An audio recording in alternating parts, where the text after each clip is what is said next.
Hey there, health enthusiasts! Today, we're going to dive into the world of heart-healthy foods.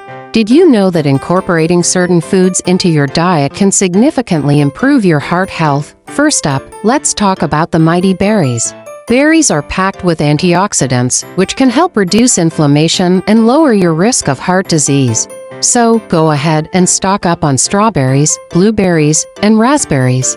Next, we have the power of leafy greens. Spinach, kale, and collard greens are all high in fiber, vitamins, and minerals, which can help lower blood pressure and cholesterol levels. Now, let's not forget about the mighty fish. Salmon, tuna, and mackerel are all rich in omega-3 fatty acids, which can help reduce inflammation and lower triglyceride levels. Lastly, let's talk about the humble bean. Beans are a great source of protein and fiber, which can help regulate blood sugar levels and lower cholesterol.